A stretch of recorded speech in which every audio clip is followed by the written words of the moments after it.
اللہ کریم نے ارشاد فرمایا شہر رمضان الذی انزل فیہ القرآن،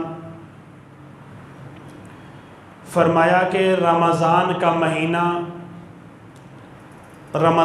مہینہ وہ ہے الذی انزل فیہ القرآن، جس کے اندر قرآن کو نازل کیا گیا، ھدی للناس، لوگوں کے لیے ہدایت ہے، وبینات من الہدی، ہدایت کی نشانیاں ہیں، والفرقان، اور فرقان کی نشانیاں ہیں۔ فمن شاہد منکم الشہر فلیصم، فرمایا کہ پس تم میں سے جو کوئی بھی رمضان کا مہینہ پائے فلیصم ہو، تو اس کو چاہیے کہ وہ رمضان کے روزے رکھے۔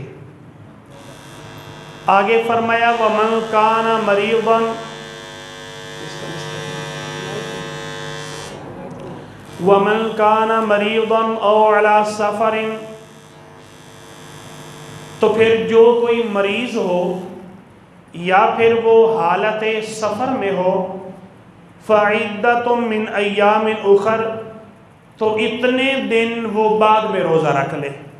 یعنی جو مریض ہے، اتنا شدت کا اس کو مرض ہے کہ روزہ رکھنے سے اس کو تکلیف ہوتی ہے، اور طبیب حاذق نے، ماہر طبیب نے اس کو منع کیا ہے کہ تو روزہ نہ رکھ، کیونکہ اگر تو روزہ رکھے گا تو تیرا مسئلہ بن سکتا ہے۔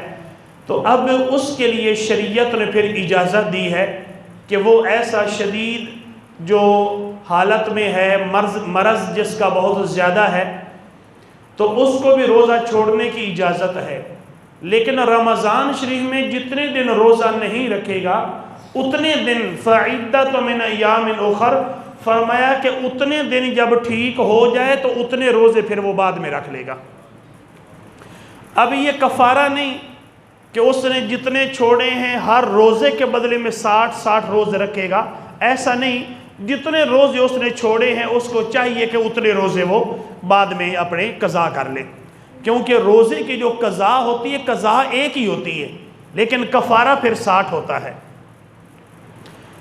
تو یا پھر فرمایا کہ او علی سفر، یا پھر تم میں کوئی اگر حالت سفر میں ہے، سفر شرعی، جتنی مقدار تقریباً گھر سے لے کر اپنا جو علاقہ ہے، شہر ہے، اس کی حدود سے لے کر 92 کلومیٹر 92 کلومیٹرز اگر اس نے کہیں دور جانا ہے، اب یہ اس کا جو ہے نا یہ سفر، یہ اس کا سفر شرعی ہوگا، شرعی سفر ہے۔ اتنا دور کسی نے جانا ہے تو اب اس کو روزہ چھوڑنے کی اجازت ہے، لیکن پھر وہ بعد میں رکھے گا، اور اس کی بھی پھر کئی آگے صورتیں ہیں۔ اب یہ نہیں ہے کہ ایک بندہ ہے، اس نے سفر کرنا ہے، عصر کے وقت، زور کے وقت کرنا ہے، تو اب وہ کہے کہ چلو میں پھر روزہ رکھتا ہی نہیں ہوں، کیونکہ گمان ہے کہ میں نے زور یا عصر کے قریب نکلنا ہے، تو ایسی صورتوں میں روزہ چھوڑنے کی اجازت اس کو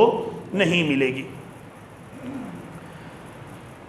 تو آگے فرمایا کہ جتنے دن تم روزہ چھوڑو گے نا اتنے دن تم نے بعد میں پورے کرنے ہیں۔ یرید اللہ بکم الیسر، اس لیے کہ اللہ تعالیٰ تم پر آسانی چاہتا ہے، یہ اللہ تعالیٰ تم پر آسانی چاہتا ہے۔ ولا یرید بکم العسر، اللہ تم پر تنگی اور مشکل کو نہیں چاہتا۔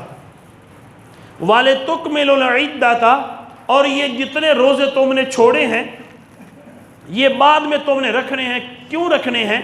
وَلِتُکْمِلُ الْعِدَّةَ، تاکہ تم گنتی پوری کر لو، جتنے روزے تھے اس سال رمضان کے، تاکہ تمہارے اتنے روزے پورے ہو جائیں۔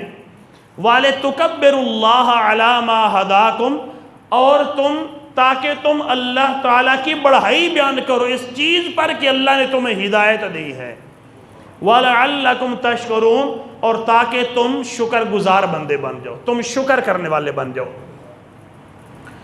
تو اب اس آیہ کریمہ کے اندر اللہ کریم نے ایک تو رمضان شریف کا تعارف بھی کروایا، اور رمضان شریف کے حوالے سے کچھ احکامات کو اللہ کریم نے بیان بھی فرما دیا کہ رمضان مہینہ کون سا ہے؟ فرمایا کہ رمضان کا مہینہ وہ ہے کہ جس کے اندر اللہ نے قرآن کو نازل کیا ہے۔ اب آگے اللہ کریم نے پھر حکم بھی ارشاد فرمایا کہ فَمَنْ شَاهِدَ مِنْكُمُ الشَّهْرَ، تم میں سے جو کوئی بھی رمضان کا مہینہ پالے فَلْيَصُمْهُ، تو اس کو چاہیے کہ روزہ رکھے، اس پہ لازم ہے کہ وہ روزہ رکھے گا، لازم ہے اس پر، کیونکہ رمضان شریف برکتوں والا مہینہ ہے اور یہ روزہ یہ اللہ کا مہینہ ہے۔ ایک حدیث میں فرمایا گیا نا کہ یہ نبی کریم علیہ السلام کی امت کا مہینہ ہے، لیکن ایک دوسری حدیث میں نبی کریم علیہ السلام نے فرمایا کہ یہ اللہ کا مہینہ ہے۔ تو میرے بھائی، رمضان شریف ابھی ایک دن کے بعد رمضان شریف کی آمد ہے۔ زہے نصیب کہ اللہ اپنی رحمت سے ہمیں رمضان شریف کے روزے رکھنا نصیب کرے، اللہ ہمیں صحت دے، اللہ ہمیں طاقت دے، ہمارے ارادے پختہ ہوں، ہمارے جذبے پختہ ہوں کہ انشاءاللہ، پہلے بندے کا ارادہ بھی ہوتا ہے نا کہ دیکھیں گے رکھنے ہیں یا نہیں، ایک بندے کی نیت بھی ہوتی ہے، نیت کو پھل ہوتا ہے، ایک بندے کا ارادہ ہے کہ چاہے جو بھی ہو جائے نا انشاءاللہ رمضان کا روزہ نہیں چھوڑوں گا۔ اب ایک بندے نے پکی نیت کر لی ہے، اب وہ بندہ کسی مجبوری کی وجہ سے روزہ نہیں رکھ پایا، اللہ اس کے لیے آسانی پیدا فرما دے گا۔ اب روزہ تو اس نے رکھنا ہے، تو شرعی مجبوری ہو تو پھر ہی روزہ چھوڑنے کی اجازت ہے۔ اور جو شرعی مجبوری ہوتی ہے نا، شرعی مجبوری یہ بندہ خود اس کو طے نہیں کرے گا کہ میری یہ مجبوری ہے تو لہٰذا میں روزہ نہیں رکھ پا رہا۔ مجبوری کو جو کنفرم کرنا ہے یہ بندہ خود نہیں کر سکتا، یا تو مفتی کرے گا، بندہ اپنی صورتحال، اپنی طبیعت کے معاملات، اس کی صحت ناسازگار ہے تو اب مفتی صاحب کے سامنے بندہ مسئلہ رکھے گا، مفتی صاحب ڈن کریں گے کہ واقعی تیرے لیے مجبوری ہے۔ یا پھر کیا ہوتا ہے، بندہ بیمار ہے کہ طبیب حاذق، ماہر طبیب باشرع، جو نیک طبیب ہے نا، نیک ڈاکٹر، جس کی نظر میں روزے کی اہمیت بھی ہو کہ یہ اللہ کا حکم ہے، رمضان کے روزے ہیں، ایک فاسق و فاجر ہے، کلین شیو ڈاکٹر ہے، پینٹ شرٹ میں کسا کسایا ہے، خود بھی روزے نہیں رکھتا، اب اس کے پاس بندہ جائے وہ کہے گے یار تو روزے رہنے دے، ایسے ڈاکٹر کے کہنے کی وجہ سے روزے کو نہیں چھوڑا جا سکتا۔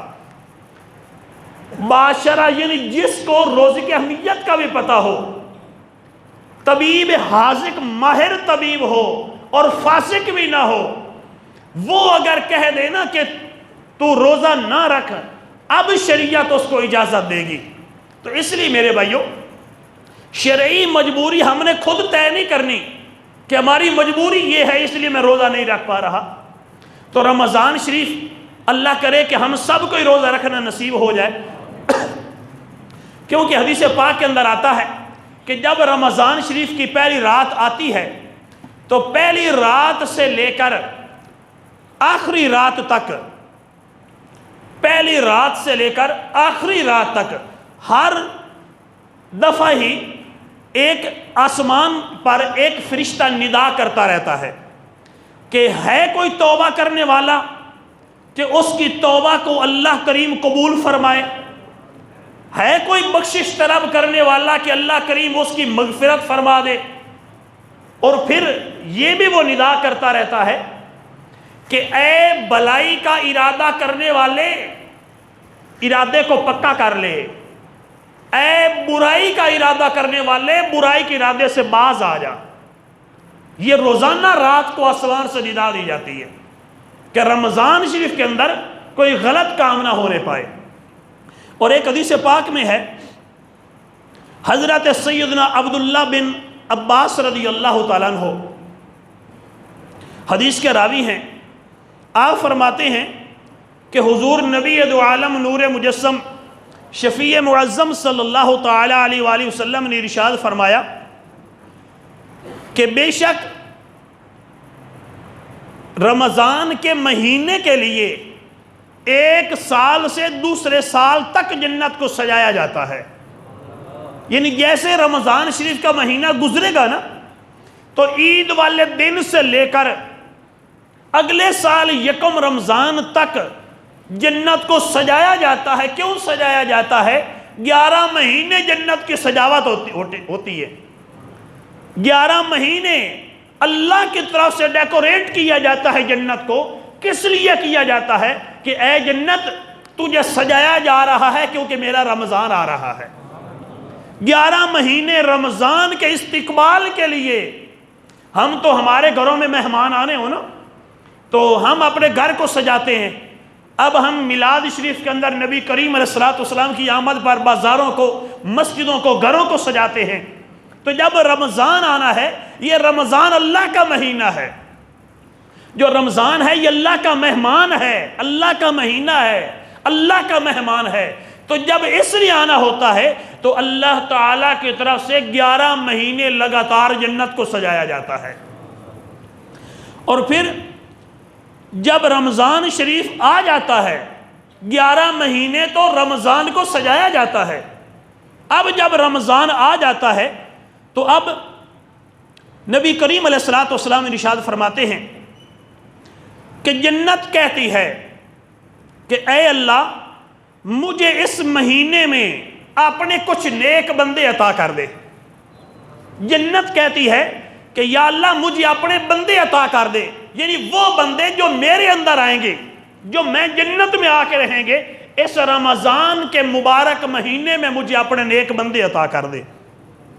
اور اس کے بعد جنت کی موٹی موٹی آنکھوں والی جو حوریں ہیں، کریم آقا علیہ السلام فرماتے ہیں وہ حوریں اللہ کی بارگاہ میں عرض کرتی ہیں کہ اے اللہ اس مہینے میں اپنے بندوں میں سے ہمیں بھی بندے عطا کر دے جو جنت میں آ کے ہمارے شوہر بن جائیں. یا اللہ اس مہینے میں ہمیں ایسے اپنے بندے عطا کر دے. اس کے بعد نبی کریم علیہ السلام نے ارشاد فرمایا، اب بشارت نبی کریم علیہ السلام نے پہلے سنا دی، اب کریم آقا علیہ السلام نے فرمایا کہ جس نے اس مہینے میں اپنے نفس کی پیروی نہ کی، یعنی نفسانی خواہش کی پیروی نہ کی، اور نہ ہی کوئی نشے والی چیز پی، اور نہ ہی اس نے کسی مسلمان پر کوئی بہتان لگایا، اور نہ ہی اس نے کوئی گناہ کیا ہو. 4 باتیں ارشاد فرمائی کہ نہ تو نفسانی خواہشات کے پیچھے چلا. اب ایک بندہ ویسے کہتا جی روزہ میرے لیے بڑا مشکل ہے، اب اس کا نفسی تو خواہش کر رہا ہے کہ روزہ میرے لیے مشکل، یار بڑی گرمی ہے.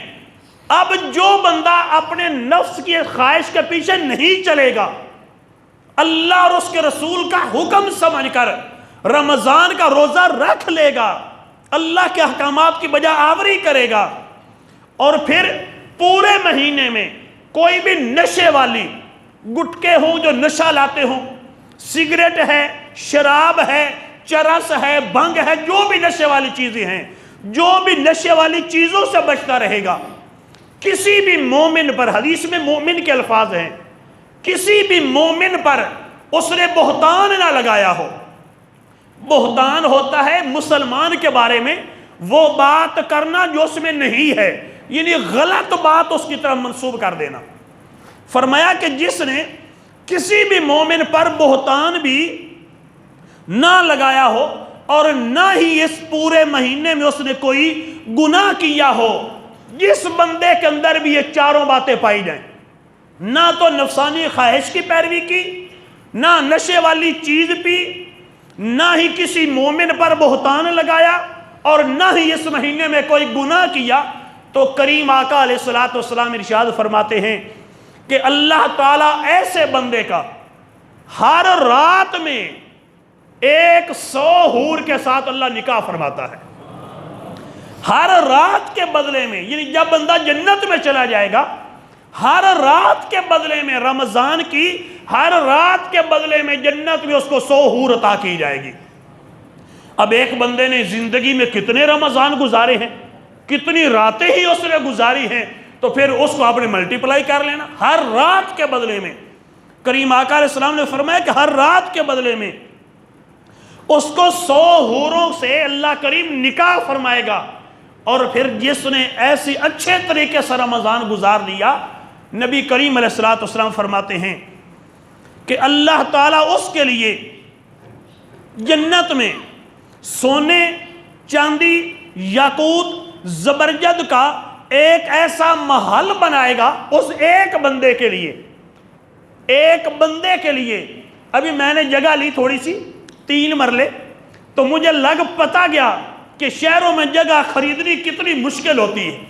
مجھے ایک دوست کہنے لگا کہ گھر بھی بناؤ گے؟ میں نے کہا یار جگہ لینی اتنی مشکل ہے تو گھر بنانا تو بہت ہی مشکل ہے۔ واقعی جن لوگوں نے حلال کے پیسے سے جن لوگوں نے اپنے گھر بنائے ہیں نا، چاہے دیہات کے اندر کوئی بنائے چاہے شہر کے اندر کوئی بنائے، ان کو پتا جاتا ہے کہ اس دور میں، اس مہنگائی والے دور میں گھر بنانا کتنا مشکل کام ہے۔ لیکن جس نے رمضان اچھے طریقے سے گزارا، وہ چاروں کام نہ کیے، اللہ کی اطاعت میں گزارا، نبی کریم علیہ السلام کے بتائے ہوئے طریقے کے مطابق رمضان گزارا، ایک تو ہر رات کے بدلے میں اس کو 100 حور بھی دی جائے گی، اور سونے، چاندی، یاقوت، زبرجد کا اللہ اس کو ایک ایسا محل عطا فرمائے گا کہ اگر ساری دنیا بھی اس محل میں جمع ہو جائے نا، ساری دنیا بھی اگر اس ایک محل میں جمع ہو جائے تو محل کی اتنی ہی جگہ وہ ساری دنیا گھیرے گی جتنا کہ بکریوں کا ایک ریوڑ دنیا کی جگہ گھیرتا ہے۔ بکریوں کا ایک ریوڑ، آپ 1,00,000 بکری لگا لے، ورنہ ریوڑوں میں لاکھ ہوتی کوئی نہیں ہے، 500 بکری، 200، 1000، 10,000، 1,00,000 بکری کا ریوڑ آپ لگا لے، 1,00,000 بکری اکٹھی بیٹھے تو کتنی جگہ گھیر لے گی؟ 1 مربع گھیر لے گی، 10 مربع گھیر لے گی، کتنی گھیرے گی؟ لیکن فرمایا کہ پوری دروب زمین، پوری دنیا کی جگہ جتنی بکری گھیرتی ہے نا، بکریوں کا ریوڑ گھیرتا ہے، تو سارے لوگ جو ہیں، سارے اولین سب کو جمع کر لیا جائے تو اس محل کی اتنی ہی جگہ گھیریں گے جتنی ریوڑ جو ہے وہ دنیا کی جگہ گھیرتا ہے۔ اتنا وسیع و عریض، اتنا بڑا محل اللہ کی طرف سے اپنے اس بندے کو عطا کیا جائے گا جس نے اللہ کے احکامات کے مطابق رمضان کا مہینہ گزارا ہوگا۔ تو سودا تو بالکل سستا ہے، ہم نے تو 30 دن اللہ کے حکم کے مطابق گزارنے ہیں، رمضان کو اچھے طریقے سے پورا کرنا ہے۔ اب ایک بندہ ہوتا ہے نا، اس کو اگر یہ کہا جائے نا کہ بھائی جان تیری 12 گھنٹے ڈیوٹی ہے، اگر تو اوور ٹائم لگائے گا نا تو تجھے تیری تنخواہ سے زیادہ پیسے ملیں گے، یعنی تیری اگر 50,000 سیلری ہے، اگر تو 8 گھنٹے ڈیوٹی کرتا ہے 50,000 سیلری ہے، اگر تو اتنا ہی اوور ٹائم لگا لے، یعنی تو ایک مہینہ 16 گھنٹے کام کر اور تجھے 1,00,000 روپیہ وہ بونس کا دیا جائے گا، 1.5 لاکھ، یعنی ڈبل۔ اب بندہ اس کو کوئی تکلیف نہیں ہوگی، کیونکہ بندے کے پاس جب پیسہ آ رہا ہوتا ہے نا، وہ تھکاوٹ ہونے نہیں دیتا، کیونکہ بندے کی نظر پیسے پہ لگی ہوتی ہے کہ پیسہ میرے پاس آنا ہے۔ تو 1.5 لاکھ یار ایک مہینہ تنگ ہونا ہے، 8 گھنٹے ڈیوٹی تو میں پہلے کرتا ہوں، 50,000 تو اس کا پہلے مجھے ملتا ہے، اب میں نے 16 گھنٹے کام کرنا ہے، مہینے کے اینڈ پہ مجھے 1.5 لاکھ ملے گا۔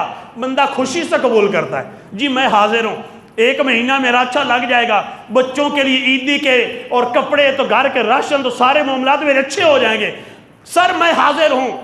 اور یہاں پر اللہ کریم کیا فرما رہا ہے؟ نبی کریم علیہ السلام فرماتے ہیں کہ اللہ تمہیں صرف یہ تھوڑا تھوڑا بونس نہیں، تھوڑے تھوڑے پیسے نہیں ملے گا جنت میں، دنیا میں تو اللہ رزق کے حلال میں برکت عطا فرمائے گا، لیکن تمہیں ملے گا کتنا؟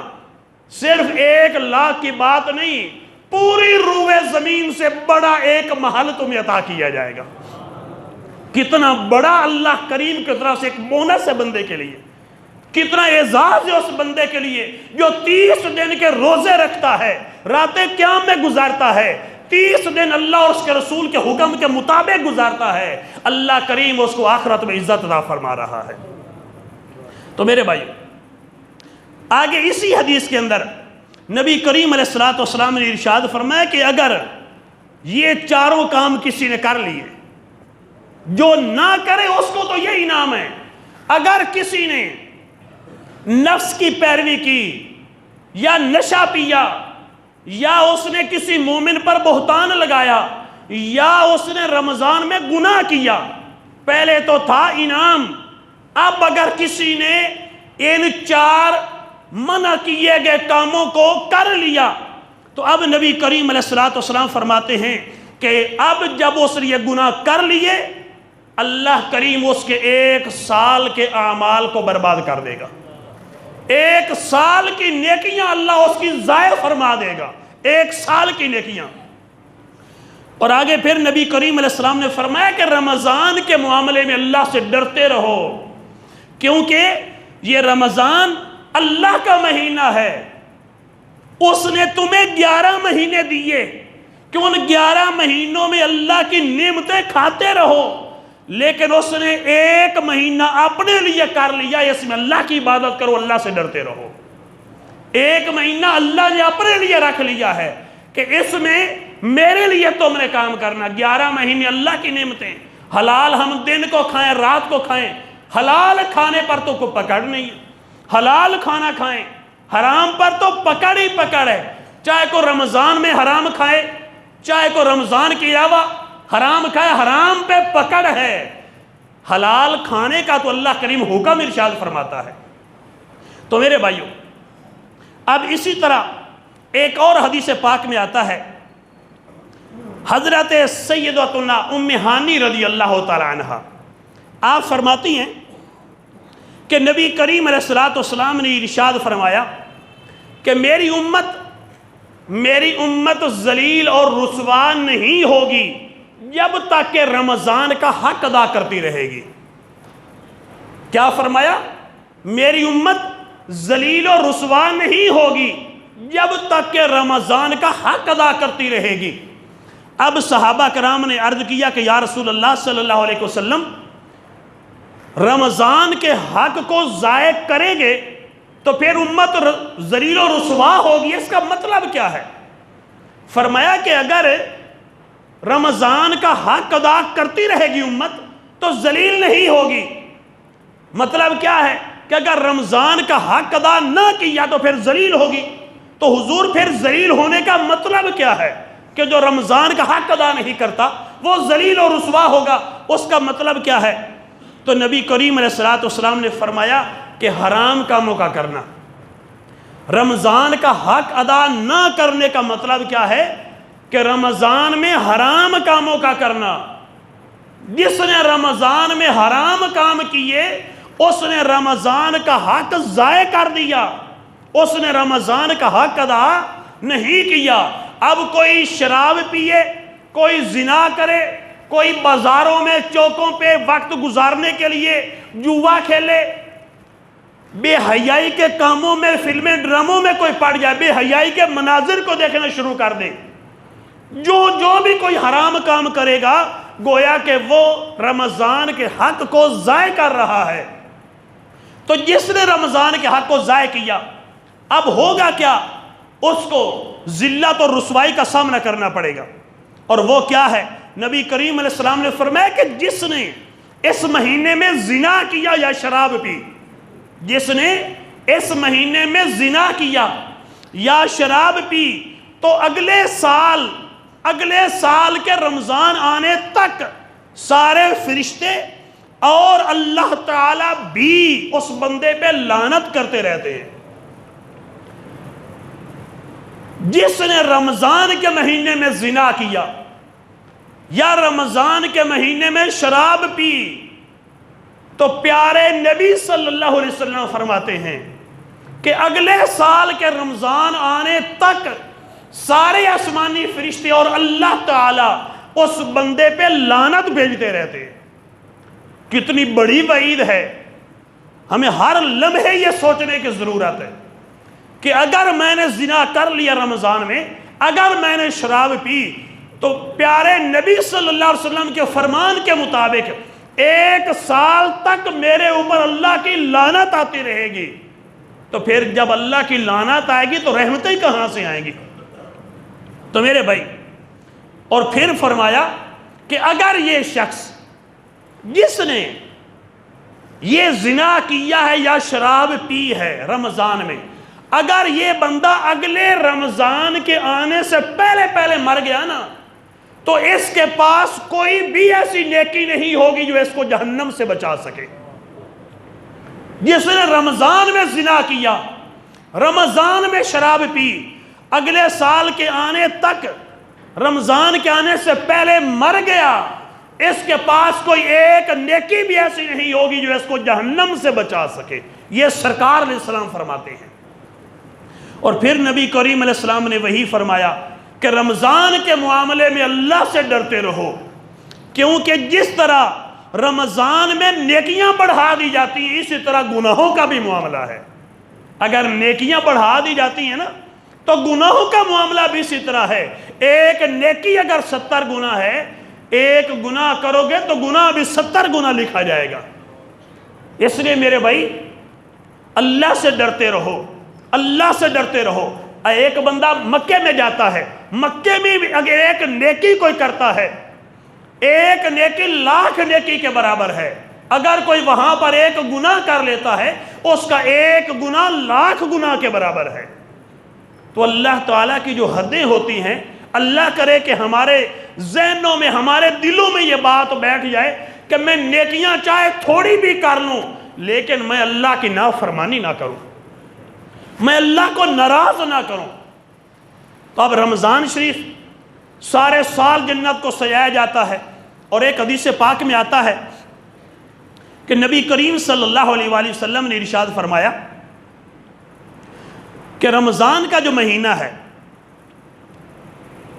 رمضان کی جب پہلی رات آتی ہے، جب رمضان کی پہلی رات آتی ہے تو اللہ تعالیٰ اپنی مخلوق کی طرف نظر فرماتا ہے، اور اللہ جس کی طرف نظر فرمائے اللہ اس کو عذاب نہیں دے گا، یہ اس کی رحمت ہے۔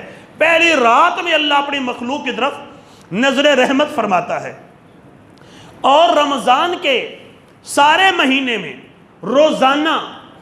روزانہ اللہ کریم 10,00,000 گناہگاروں کو جہنم سے نکال کے جنت عطا فرمائے گا، روزانہ۔ اور ایک دوسری روایت میں افطاری کے وقت، اس ایک حدیث میں 24 گھنٹوں میں، دوسری حدیث میں افطاری کے وقت، وہ ہو سکتا وہ ٹائم افطاری کا ہی ہو، کہ روزانہ افطاری کے وقت اللہ کریم 10,00,000 گناہگاروں کو جہنم سے نکال کر جنت عطا فرمائے گا۔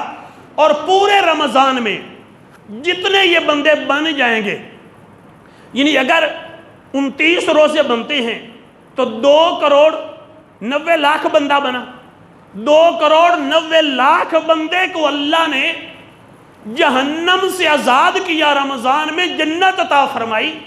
اور کریم آقا علیہ السلام فرماتے ہیں جب عید کی رات آتی ہے تو یہ جتنے بندے بنے 2,90,00,000، اگر 30 روزے ہوئے تو 3 کروڑ بندے، جن کو پورے رمضان میں اللہ نے جنت عطا کی، تو فرمایا کہ ان سب کی مقدار کے برابر اس ایک رات میں اللہ کریم سب کو جنت عطا فرماتا ہے۔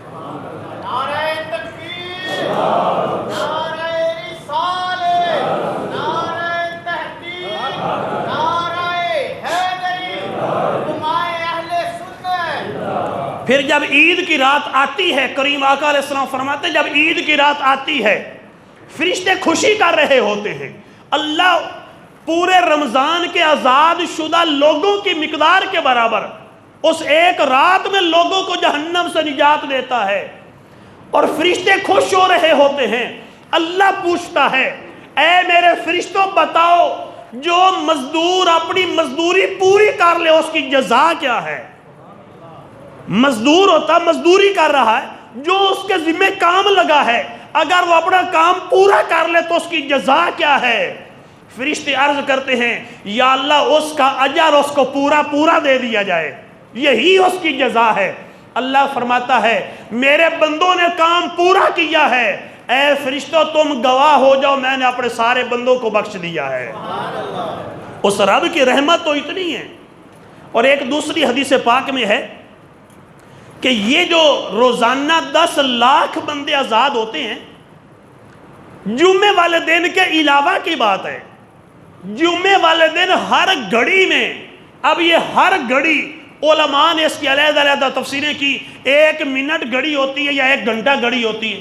1 گھنٹے کو اگر ہم کاؤنٹ کر لیں، فرمایا کہ جمعۃ المبارک کی ہر گھڑی میں، یعنی شب جمعہ اور روز جمعہ، جمعرات والے دن جب سورج غروب ہو جاتا وہاں سے لے کر جمعے والے دن غروب آفتاب تک، یہ جو 24 گھنٹے ہیں، ہر گھنٹے کے اندر اللہ کریم 10 لاکھ گنہگاروں کو جہنم سے نکال کے جنت عطا فرماتا ہے. کتنی رحمت ہے اس رب کی. تو میرے بھائیوں، جب اس اللہ کی اتنی نعمتیں ہیں، اتنی رحمتیں ہم پر، جب اتنی رحمتیں اس کی ہم پر برستی ہیں، تو ہمیں بھی چاہیے کہ ہم بھی اس کے احکامات پہ عمل کریں. تو جو اللہ کریم فرماتا ہے، یا ایھا الذین آمنوا، اے ایمان والو، کتب علیکم الصیام، کہ تم پر روزے فرض کیے گئے، کما کتب علی الذین من قبلکم، فرمایا تم پر روزے فرض کیے گئے جس طرح کہ تم سے پہلے لوگوں پہ فرض کیے گئے، لعلکم تتقون، تاکہ تمہیں پرہیزگاری ملے، تاکہ تم پرہیزگار بن جاؤ. تو میرے بھائی، ہم پر بھی اللہ ایمان والوں سے خطاب فرما رہا ہے. ہم پر بھی روزے فرض کیے گئے، پہلے والی امتوں پر بھی فرض کیے گئے. یہ جو نا جیسے فرض کیے گئے، جیسے کا مطلب 30 روزے نہیں، یعنی فرضیت کہ تم پر بھی فرضیت روزے کی، پہلے والے لوگوں پر بھی فرضیت تھی. اب یہ نہیں کہ روزے ہم پہ فرض ہوئے ہیں، پہلے لوگوں پہ فرض نہیں کیے گئے. تو اللہ کریم فرماتا ہے کہ جیسے تم پہ فرض کیے گئے، پہلوں پہ بھی فرض کیے گئے تھے. لیکن فرق تھا، آدم علیہ السلام کے جو ماننے والے لوگ تھے، ان پر 3 مہینے، ہر مہینے کے 3 روزے، ایام بید، یعنی 13، 14، 15 جو چاند کی تاریخ ہوتی ہے نا، یہ 3 روزے ہر مہینے کے ان پہ فرض تھے. اور جو حضرت موسیٰ علیہ السلام کے ماننے والے لوگ تھے، ان پر عاشورہ کا 10 محرم کا روزہ فرض تھا، اور ہر ہفتے والے دن کا روزہ ان پہ فرض تھا. اور جو عیسائی لوگ تھے، ان پر بھی رمضان کے روزے فرض تھے، ان پر بھی اس وقت رمضان کے روزے فرض تھے. یہ تو فرضیت کی بات ہے نا، ورنہ نبی کریم علیہ السلام نے خود ارشاد فرمایا کہ آدم علیہ السلام ہر مہینے میں 3 روزے رکھا کرتے ہیں، اور نوح علیہ السلام ہمیشہ روزہ رکھا کرتے تھے، اور حضرت عیسیٰ علیہ السلام بھی ہمیشہ روزہ رکھا کرتے تھے. یہ نبی کریم علیہ السلام کی حدیث پاک ہے کہ حضرت عیسیٰ علیہ السلام ہمیشہ روزہ رکھا کرتے تھے، حضرت نوح علیہ السلام بھی ہمیشہ روزہ دار رہتے، اور حضرت داؤد علیہ السلام وہ 1 دن چھوڑ کر 1 دن روزہ رکھا کرتے، 1 دن روزہ رکھتے، 1 دن چھوڑتے. اور باقاعدہ فرمایا گیا کہ مشکل جو روزے ہیں نا وہ صوم داودی ہیں. صوم داودی روزے مشکل روزے ہیں، یعنی سارا سال، ساری زندگی بندے کا معمول یہ ہو کہ 1 دن روزہ 1 دن نہیں، 1 دن روزہ 1 دن نہیں. تو یہ مشکل ترین روزے ہیں. ہم پر 30 روزے، 29 روزے، رمضان کے مہینے کے روزے، چاہے رمضان 29 کا ہو چاہے رمضان 30 کا ہو. اب یہ روزے ہم نے لگاتار رکھنے ہیں. اور آگے فرمایا نبی کریم علیہ السلام نے کہ پھر اگلے 11 مہینے اللہ نے تمہارے لیے اپنی نعمتوں سے لطف اندوز ہونا حلال کر دیا ہے. 11 مہینے اللہ کی نعمتوں سے لطف اندوز ہو. تو میرے بھائیو، روزہ جو ہے اللہ کریم نے فرمایا کہ روزے تم پر فرض کیے گئے، لعلکم تتقون، تاکہ تمہیں پرہیزگاری ملے. لعلکم تتقون، تاکہ تم پرہیزگار ہو جاؤ. اس کا مطلب علماء نے بیان کیا کہ روزے تم پہ جو فرض کیے گئے، اگر تم روزے رکھو گے نا تو تم پرہیزگار اور متقی بن جاؤ گے. کیسے بنیں گے؟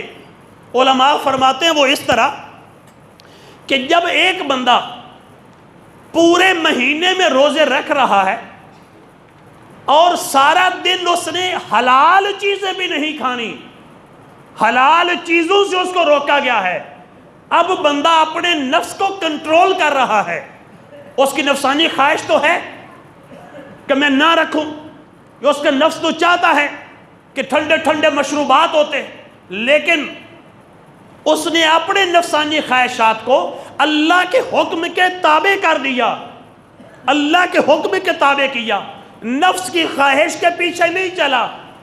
اب اس کی گویا کہ یہ پریکٹس ہو جائے گی کہ جب رمضان گزرے گا، کہ جب رمضان پورے 30 دن میں نے حلال چیزوں سے بھی اللہ کے کہنے پہ اپنے آپ کو روکے رکھا ہے، تو جب رمضان گزر گیا تو جن سے اللہ نے منع کیا ہے میں ان چیزوں سے اپنے آپ کو روکے رکھوں گا۔ اس لیے بندے کو پرہیزگاری ملے گی۔ اما من خاف مقام ربہ ونہى النفس عن الہویٰ فإن الجنۃ ہی المأویٰ۔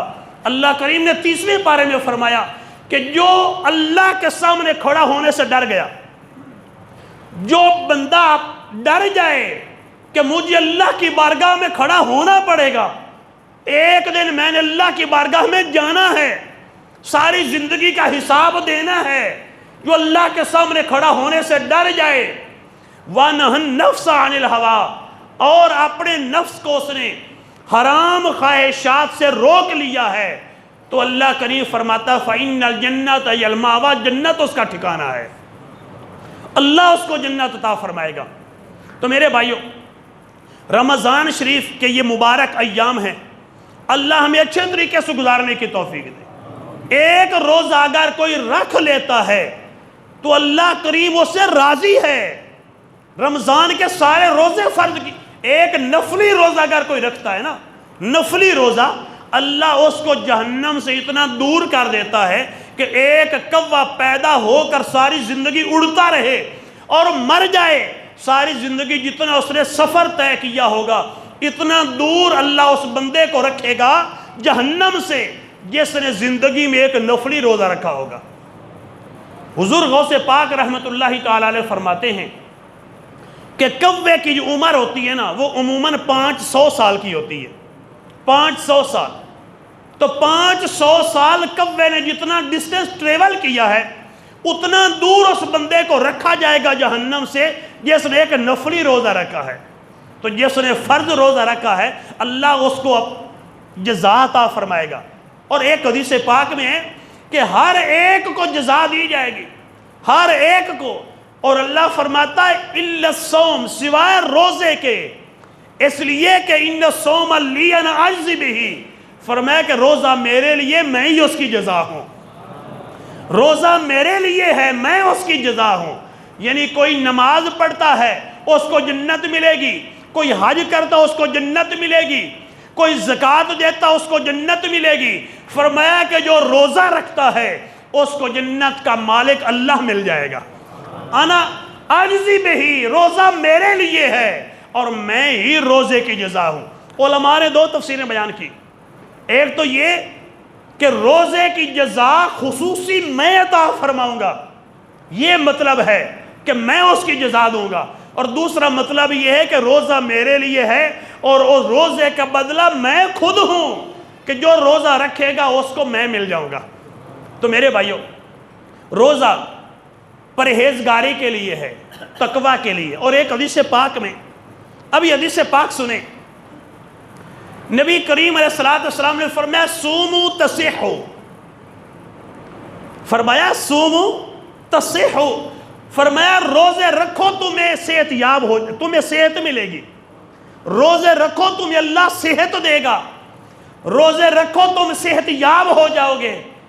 اگر کوئی بیمار ہے، اللہ تعالیٰ نے ایک نبی کی طرف یہ وحی کی تھی کہ جو کوئی بھی روزہ رکھے گا مجھے اپنی عزت کی قسم ہے اس کو صحت عطا کروں گا۔ جو بیمار ہے اس کو چاہیے کہ روزہ رکھے، اس کو صحت ملے گی۔ تو یہ اللہ کا فرمان ہے، اس کو صحت ملے گی نبی کریم علیہ السلام کے ذریعے سے۔ تو میرے بھائی، روزہ رکھنے سے تو صحت ملتی ہے، لیکن اب کتنے ایسے دوست احباب ہوتے ہیں کہ روزہ رکھنے کی وجہ سے وہ بیمار ہو جاتے ہیں۔ تو حدیث پاک پہ کوئی اعتراض نہیں، روزہ رکھنے سے تو صحت ہی ملتی ہے، لیکن ہم نے جو تباہی افطاری کے وقت پھیری ہوتی ہے نا، وہ جو تباہی ہوتی ہے نا، کھانا پینا ٹھونستے رہنا، وہ ہماری تکلیف اور ضرر کا باعث تو وہ بنا ہے۔ جب بھی افطاری کریں آپ ذرا ریسرچ بھی کیا کریں، سرچ بندہ کر لیتا ہے نیٹ سے، صبر نیٹ تو یوز کرتے ہی ہیں۔ ڈاکٹروں کی رائے کیا ہے کہ افطاری کے وقت کیا کرنا چاہیے؟ ہم سب سے پہلے میٹھے پانی پیتے ہیں، میٹھے پانی سے پرہیز کیا جائے، اور ہم سموسہ پکوڑا افطاری کے وقت، اور یہ کولڈ ڈرنک ہے اس سے تو خصوصی طور پہ اپنے آپ پہ اگر اپنی زندگی کسی کو عزیز ہے نا تو افطاری کے وقت تو بالکل بھی کوئی یہ کولڈ ڈرنک استعمال نہ کرے۔ سحر کے وقت کھجوریں کھائیں، ہم افطاری کے وقت کھاتے ہیں، اچھی بات ہے، افطاری کھجور سے کرنے کا یہ بھی حکم دیا گیا، لیکن حدیث پاک میں نبی کریم علیہ السلام نے فرمایا نعم السحور التمر، فرمایا کہ کھجور بہترین سحری ہے، کھجور بہترین سحری ہے، تو اس لیے سحری کے وقت کھجور کو لازمی استعمال کریں۔ اب کچھ بندے ہوتے ہیں وہ سحری نہیں کرتے اور پھر کہتے ہیں کہ یار ہم نے تو 24 گھنٹے کا روزہ رکھ دیا بھائی۔ اب بھائی فخر نہ کرو، تم نے نبی کریم علیہ السلام کی بڑی بہترین سنت کو چھوڑا ہے۔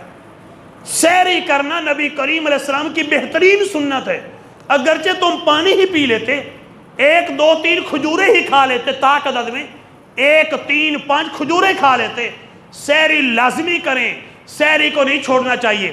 ہاں افطاری کو کنٹرول کریں، افطاری کو کنٹرول کریں تاکہ رات میں اللہ کی عبادت بندہ کرتا رہے۔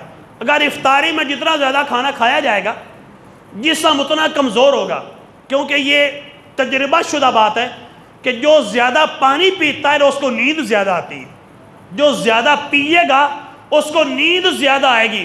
تو جب سارا دن معدہ خالی رہا، افطاری کے بعد سے لے کر جتنا زیادہ سے زیادہ اگر ہم پانی پینا شروع کر دیں گے نا تو پھر ہمیں سستی چڑھے گی۔ اس لیے پانی پئیں لیکن مقدار کے ساتھ، 1 2 گلاس پی لیے، آدھے گھنٹے بعد پھر 1 2 گلاس پئیں، عشاء کے نماز کے وقت پھر 1 2 گلاس پی لیں، اور تراویح کے بعد پھر پانی پی لیں۔ یہ نہیں کہ سارے دن میں 10 گلاس پینے تھے اور وہ افطاری کے وقت سارے پی لینے، ایسا نہیں، ورنہ صحت خراب ہو جائے گی۔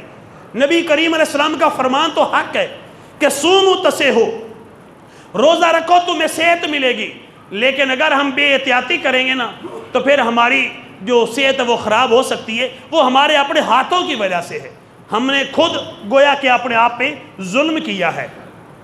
تو میرے بھائیوں، روزے کو اچھے طریقے سے پورا کیا جائے، روزہ نہ چھوڑا جائے، اور کل امید ہے جو فلکیات والے ہوتے ہیں، جو ماہرین لوگ ہیں، ان کے بقول کل انشاءاللہ چاند نظر آئے گا۔ آگے اللہ بہتر جانتا ہے، یہ ظنیات ہوتی ہیں، اللہ بہتر جانتا ہے۔ تو کل چاند نظر آئے گا، یعنی اتوار کا پہلا روزہ متوقع ہے۔ تو ایک وظیفہ ہے وہ عرض کرتا چلوں، جب رمضان شریف کا چاند نظر آ جائے اس وقت جو آپ نے مغرب کی نماز پڑھنی ہے، یعنی پہلے دن جب چاند نظر آئے مغرب کی نماز پڑھ کر، مکمل نماز جب آپ نے پڑھ لی، کعبہ شریف کی طرف منہ کر کے باوضو ہو کر آپ نے ایک وظیفہ کرنا ہے، 21 مرتبہ سورۃ القدر، انا انزلناہ فی لیلۃ القدر، 21 مرتبہ یہ سورت پڑھنی ہے، گن کر، نہ 20 مرتبہ ہو نہ 22 مرتبہ ہو، 21 مرتبہ پڑھنی ہے۔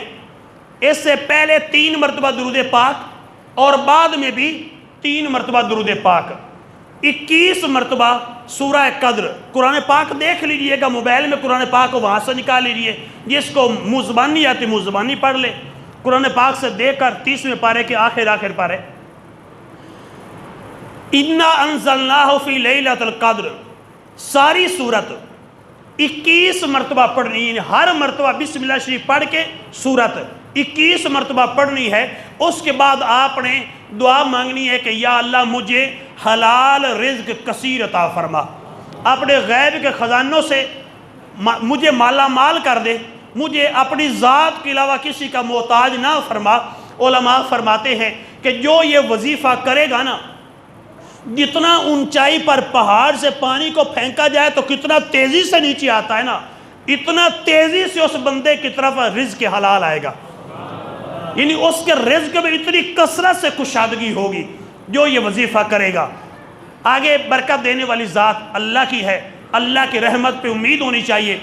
تو ہم یہ وظیفہ کر رہے ہیں، اللہ رزق دے، مانگنا بھی اسی سے، وظیفہ نہ کریں پھر بھی اسی سے مانگنا ہے۔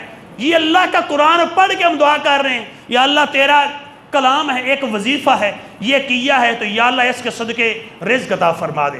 تو انشاءاللہ اللہ کریم رزق حلال کثیر عطا فرمائے گا۔ تو اس کے علاوہ جو روزے وغیرہ کے معاملات ہیں ان کو ذرا اچھے طریقے سے پورا رمضان کو گزاریے۔ رمضان یکم رمضان سے ہی میں نے اس لیے کچھ جو بشارتیں تھیں وہ بھی سنائیں، کچھ وعیدیں جو ہے وہ بھی سنائیں، کیونکہ حدیث پاک میں نبی کریم علیہ السلام نے ارشاد فرمایا جو رمضان کا ایک روزہ بغیر کسی مجبوری کے چھوڑ دے گا اس کو 9 لاکھ سال جہنم کی آگ میں جلنا پڑے گا۔ 9 لاکھ سال جہنم کا عذاب دیا جائے گا اس کو۔ یہ پیارے نبی صلی اللہ علیہ وسلم کا فرمان ہے، ایک روزہ بغیر مجبوری کے جس نے چھوڑا۔ اس لیے میرے بھائی ریکویسٹ ہے کہ ابھی سے کمر بستہ ہو جائیں کہ چاہے جو بھی ہو، کام کم ہوتا ہے تو کم ہو، جو بھی ہو نا، رمضان کا روزہ انشاءاللہ ہمارا قضا نہیں ہوگا۔ رمضان کا روزہ چھوڑیں گے بھی نہیں، قضا بھی نہیں کریں گے، کوئی ہیلے بہانے نہیں، اچھے طریقے سے ظاہری اور باطنی آداب کے ساتھ۔ آنکھ کا بھی روزہ، کان کا بھی روزہ، ہاتھ کا روزہ، پاؤں کا روزہ۔ کان کوئی غلط باتیں رمضان میں سنے نا، آنکھ غلط چیزیں دیکھے نا، ہاتھ غلط چیزیں پکڑے نا، غلط چیز کو چھوئے نا، اور پاؤں غلط جگہ کی طرف چل کے نہ جائیں۔ ہاتھ، پاؤں، کان، ان سب چیزوں کا روزہ پورا کریں، انشاءاللہ اللہ کریم اپنی رضا عطا فرمائے گا۔ اللہ کریم ہم سب کو اچھے طریقے سے رمضان پورا کرنے کی توفیق عطا فرمائے، آمین بجاہ النبی الکریم۔